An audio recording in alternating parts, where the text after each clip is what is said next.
usaba las contradicciones para arrastrarse a sectores de Montonero, etcétera, etcétera, entre un ala ligado al pueblo y un ala ligado a los aparatos, a la derecha, a la burguesía y al imperialismo, a lo que quiera, que estaban al interior del peronismo. Primera cuestión. Y el rol de Perón en eso fue ambiguo para ser muy suave, ¿no?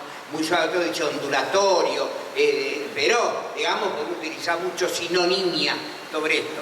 Esto por un lado, ¿no? Porque está al interior de lo central del 73 al 76 fue la lucha interna entre estas dos corrientes. Esto, y surgieron al interior del peronismo. Esto hay que dar cuenta a la historia. Sobre todo si tenemos en cuenta, como decía Raúl Lima, el presente, y él citó al historiador Hobsbawm, porque Hobsbawm permanentemente venía, como gran historiador, actuaba sobre el presente. Si no, de repente nos volvemos historiadores de la década del 50 y no olvidamos lo que está pasando hoy. Y como segunda cuestión, y yo cuando yo he participado con Ariel en Carta Abierta, él dejó de venir, pero no lo acuso de nada, no, él tiene mucha actividad periodística, nada más que por eso, ¿no? Simplemente se cuida de no ir a escuchar a Horacio González. Bueno, está bien, igual convoca multitudes Horacio González, te lo digo, Horacio, multitud académica, pero bueno, es lo que hay.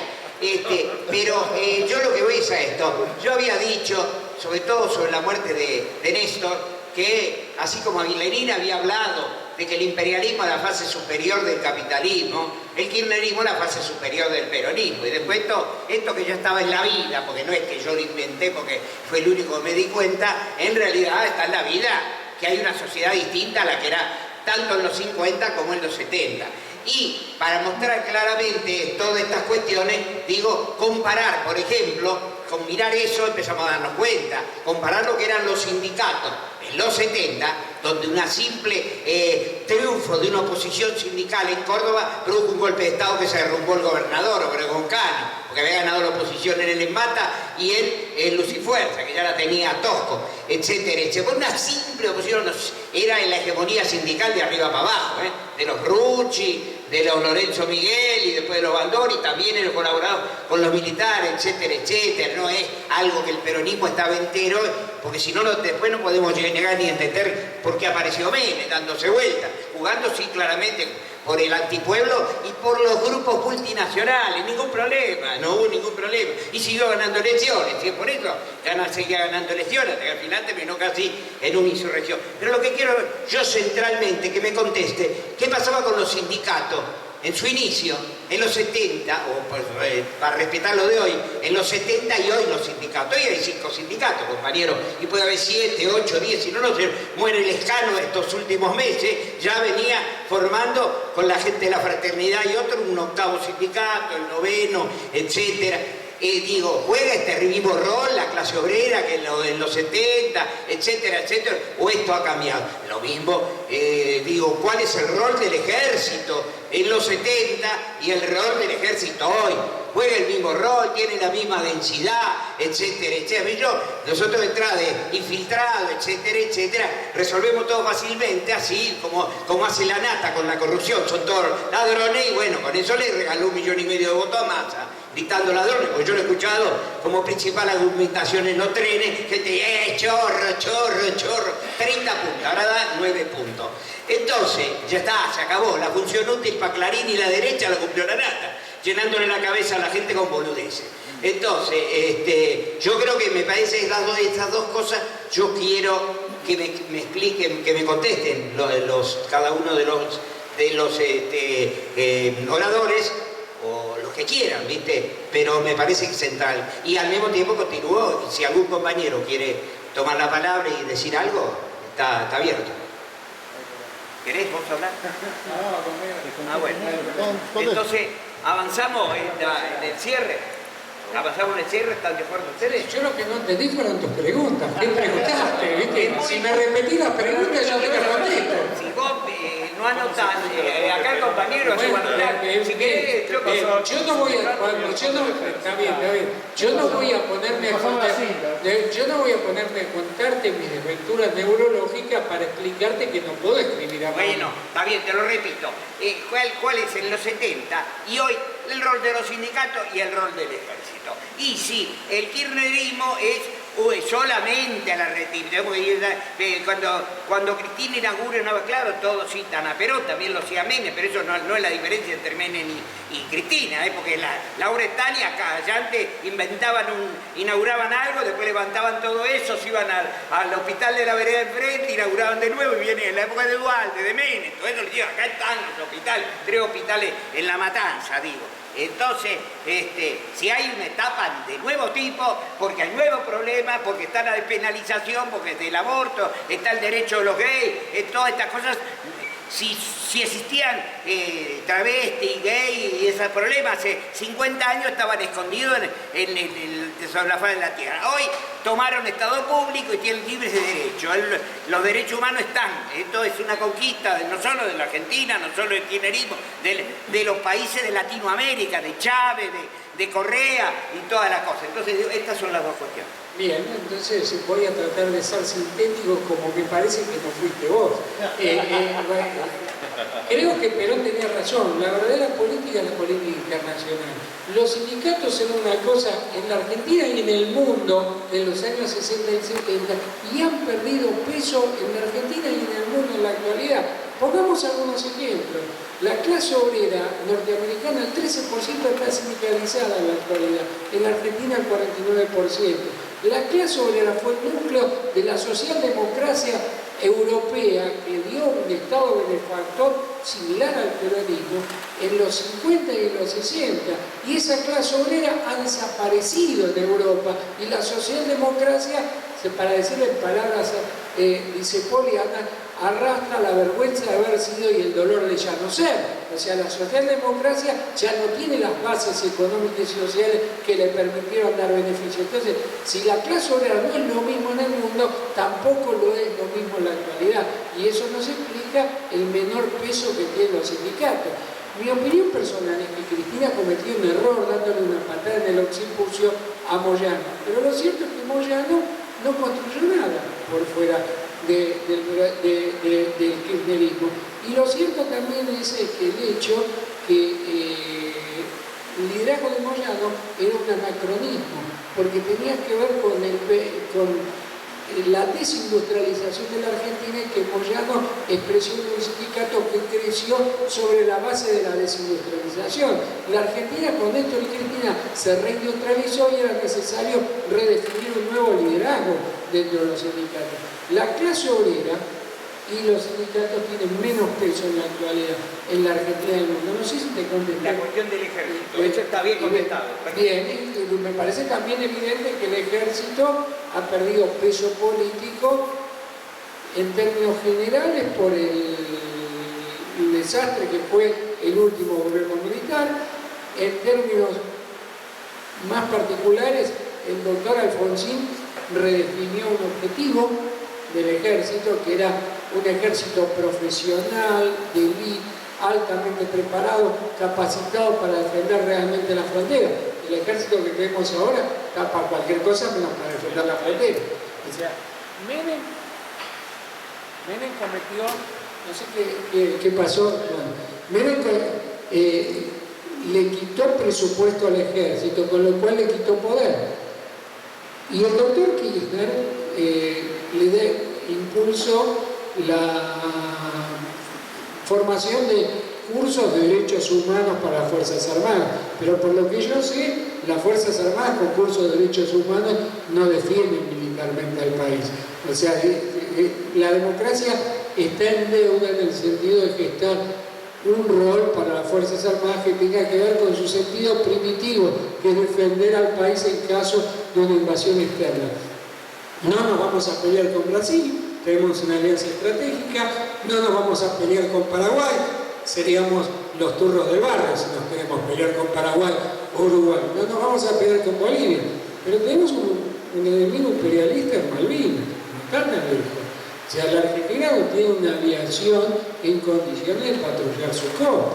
O sea, el problema es que también tiene Brasil. Brasil todavía no decidió a quién le va a comprar casas para defender el Amazonas, que ha dicho yo se lo escuché a él, lo puede haber hecho muchos otros analistas. Modesto Herminio Guerrero, una de las personas que más sabe sobre Venezuela, venezolano radicado en la Argentina, dice: las guerras del siglo XXI son guerras por los recursos naturales. Y un gran recurso natural apetecido por las potencias imperialistas es la biodiversidad y la riqueza de recursos naturales que guarda el Amazonas. Entonces, no vamos a pensar que Estados Unidos tiene bases en Panamá, tiene bases en Colombia, tiene bases, está proyectando, tiene el ejército metido en Perú, cosa que no se dice mucho, y proyecta una base en Perú, Paraguay. Bien, está proyectando un aeropuerto militar en una zona perdida del Cusco, en el Perú, una zona que no van a llevar turistas ni va a servir para sacar la producción de la región. Es un proyecto militar. Estados Unidos no hace todo eso para impulsar el multiculturalismo, que sus soldados conozcan la cultura colombiana, la cultura panameña, la riqueza de la gastronomía peruana. El objetivo de Estados Unidos es Venezuela, es Brasil. Las bases están para eso. Entonces, Brasil no tiene resuelto ese problema. De aquí le va a comprar casas con Z, aviones de patrullaje. Menos lo tenemos resuelto nosotros. Tenemos que avanzar en un debate democrático para ver qué fuerzas armadas queremos y tenemos que tener, y sin duda no van a ser las fuerzas armadas pretorianas de los años 60 y 70. No sé si te contesté. Es una apreciación. Creo que para corregir algunas imprecisiones peronistas, peronoides, tendríamos que analizar sobre la mala interpretación del marxismo en algunos puntos. Por ejemplo, Marx, cuando elucubró su obra, no tenía oligarquías vendepatrias de referencia. Entonces eligió a la burguesía. Si ustedes ven, escuchan hablar a los comunistas, el peor, todos esos, odian a la burguesía. El peronismo es mucho más claro y habla de la oligarquía, porque ahí tenemos el verdadero enemigo. En esta oligarquía vendepatria, ese es el enemigo, y no la burguesía, que tanto la izquierda la achaca que se asocia a la burguesía, pero la izquierda que achaca que Perón se asocia a la burguesía es la que se abraza después con la oligarquía. Con la mesa de enlace, con la sociedad, la British Sociedad Rural Argentina, sociedad que fue hecha a instancias de los ingleses. Los ingleses son los que le piden al primer Martínez de Oz que arme la Sociedad Rural Argentina. Entonces, me parece que eso es importante, porque si no vamos a estar siempre en esa dicotomía de que, y no porque los empresarios, y no porque los burgueses, y no, a ver, el peronismo no es una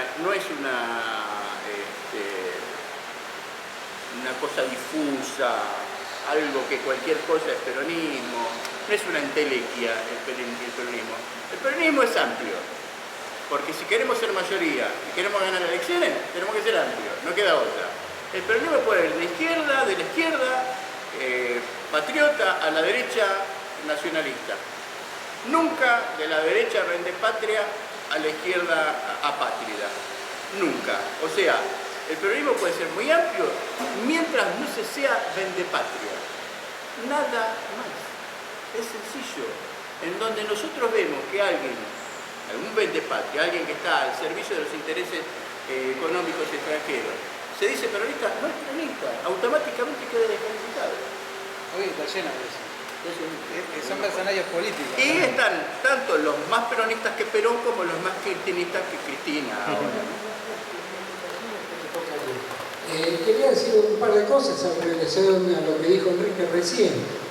Santucho decía: el marxismo en la Argentina nació idiota y tuvo hijos imbéciles. Y si lo sabría él, que era uno de los hijos más imbéciles que tuvo el marxismo. Y con respecto a lo que dijiste vos del peronismo, yo diría, parafraseando, ahora no me acuerdo si era Marx o Lenin, el peronismo no es un dogma sino una guía para la acción. Ahora le toca. Bueno, si la Argentina que recibió Perón, o sobre la que actuó Perón, es diferente de la Argentina que recibió Néstor Kirchner, no hay ninguna duda, ninguna. A Perón no le tocó suceder a un genocidio de la manera que le tocó a Néstor Kirchner y no tuvo que abrazar como una de sus banderas fundamentales la reivindicación de los derechos humanos con memoria, verdad y justicia, porque, digamos, tenía otros temas que eran los que relegaban en ese momento. En la década del 70 no había intelectual en el mundo que refutara la convicción de que el mundo transitaba inexorablemente hacia el socialismo. Pues bien, cuando llegamos a los días que nos toca vivir, nos dimos cuenta que desde el momento en que se dijo eso, hasta ahora, el mundo claramente no transitó hacia el socialismo. Ahora, ¿por qué no transitó el socialismo? Porque no hubo valentía, porque perdimos a los intelectuales, nos lo compraron o qué. Hubo un mecanismo de muerte que funcionó, y fundamentalmente en la Argentina. Y esto mismo fue lo que logró, y yo ya lo mencioné, que en el 83 el peronismo estuviese diezmado y no tuviese una oferta peronista, y que un personaje que había decidido temprano que se iba a entregar a los intereses del imperio fuese el que llevara a cabo la traición. Si no hubiera habido 30.000 desaparecidos, no hubiera habido presidente Menem. Entonces, el tratar de meternos en la misma bolsa, lo que pasa es que el peronismo es desde Ortega Peña hasta Menem, todo eso, ¿quién los entiende? No, hasta Ortega Peña era un peronismo. Pero para que hubiera Menem, hubo 30.000 desaparecidos. No es gratuito. Pero, por otro lado, el mundo cambia, cambian las doctrinas, cambian las ideologías son un poco más sólidas.